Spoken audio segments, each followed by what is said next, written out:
అంతవరకు ఈ తాళిబుట్టు ఇక్కడే వేలాడుతుంటుంది. రోజుకో పేజీ లెక్క నేను చూస్తూ ఉంటాను. ఏమిటి ఫ్రెండ్ నువ్వు అనేది? ఏముంది, మీ నాన్నగారు తలుచుకుంటే నన్ను మునుసుబును చేయగలరు. ఆ పని చేశారంటే జీవితాంతం నేను మీకు రుణపడి ఉంటాను. దానిదేముంది, రేపే తహసీల్దార్తో మాట్లాడి పాత మున్సబు గారు మంచం పట్టారని చెప్పి మీకు పట్టం కడతాం. మీరు వెళ్ళండి. సంతోషం. మావయ్య, మాజీ మున్సుబైన నువ్వు మంచాన పడ్డ కారణాన నీ కర్రా కండువా తీసుకుని నేను కొత్త మున్సుబయ్యే శుభ సందర్భాన నీకు కాలు చెయ్యి లేదు గనుక నోటితో ఆశీర్వదించు మావయ్య. భ్రష్టుడా! అయ్యా కొత్త మున్సిపయ్యా, పొద్దున్నే ఇలాంటి మాటలు పడే కన్నా అడిగి గాడితో తన్నించుకోవడం ఉత్తమోత్తమం. అయ్యా, గ్రామ ప్రజల చేత ఈ కొత్త మున్సుబుకు జేజేలు కొట్టించు. ఓ రంగు రంగుల పిల్లి కొత్త మున్సుబుకు పాడుచుకును. ఆ పిల్లితో పాటే మన శని పోయింది బాబు. అలాగా? అయితే బయలుదేరు. ఎక్కడికి రా బయలుదేరా? ఇందాక నల్ల పిల్లి, ఇప్పుడు విధవ తల్లి. ఇలాగే బల్లి పిల్లి నల్లి దరిద్ర శకునాలు ఎదురవుతుంటే మనం ఎలాగరా బయలుదేరేది? అయ్యా, మంచి శకునం మనకు ఎదురు కాకపోతే మనమే మంచి శకునాన్ని వెతుక్కుంటూ పోవడం ఉత్తమోత్తమం. అలాగేనంటావా శాస్త్రి? సరి సరి. నీ గురించి గుర్రం పడితోలే రంగడు వచ్చాడు.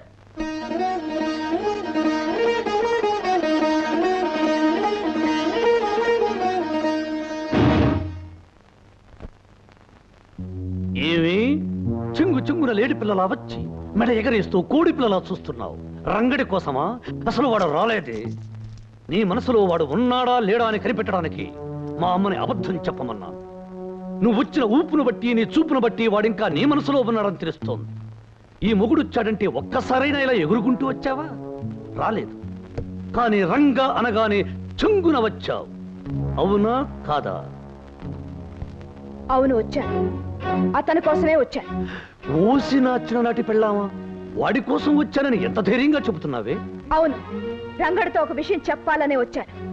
ఒకప్పుడు దేవాలయంలో ఉండే ఈ ఇల్లు ఈ మధ్య అరణ్యంలా మారిపోయిందని, ఇక్కడుండే మనుషుల మధ్య మానవత్వం లేని మృగాలు వచ్చి మకాం పెట్టాయని చెప్పడానికే వచ్చాను. శ్మశానం లాంటి ఇక్కడికి వచ్చి పిశాచాల లాంటి వీళ్ళ చేత మాటలు పడొద్దని, ఇంకెప్పుడు ఇక్కడికి రావద్దని అతనితో చెప్పడానికే వచ్చాను. అంటే నీ వాగుడికి అర్థం మేము మృగాలు పిశాచాలు దెయ్యాలు భూతాలు అనేక? వాడి మైకం నీకు వదలకే నువ్వు ఇలా పెలుతున్నావు. వదలాలి అంటే వాడి జ్ఞాపకాలు గుర్తులు ఏమీ ఉండకూడదే. దీన్ని మా దొరల భాషలో బ్రేకింగ్ అంటారు. బోడి మీ తెలుగు భాషలో పగలగొట్టడం అంటారు. నేను ఇంట్లో సంగీత సాధన చేసుకుంటుంటే ఆ సంగీత సాధన ఏదో తోటలో ఉన్నా నీకిష్టంలో చేసుకుందామని. మంగళ, నిన్ను చూస్తుంటే కొత్తగా కొన్ని వినలా ఉన్నా. నిన్ను చూస్తుంటే వాళ్ళు తెలిసిన తబలలా ఉన్నావు. ఓ కచేరీ బెదరడమా? మంగళ, నేను పట్టుకోపోతే నువ్వు పారిపో. నేను కోకలాగితే నువ్వు కేక పెట్టాలి. అప్పుడే నాకు హుషారు వస్తుంది. నిజంగా మన ఇద్దరు ఆలోచనలు ఒకటి కాబట్టి మన ఇద్దరు మనసులు కలిసాయి. నా పద్ధతి కూడా అదే. అయ్యో, ఏమిటి నువ్వు అనేది? నేను చొక్కా చించిపోతాను, నువ్వు గింజుకోవాలి. నేను పంచలాగపోతాను, నువ్వు కేక పెట్టాలి. నేను పట్టుకోపోతాను, నువ్వు పరిగెత్తాలి. సరిగా సరిగా సరిగా సరిగమా. దొరికిపోయాడు దొరికిపోయాడు దొరికిపోయాడు.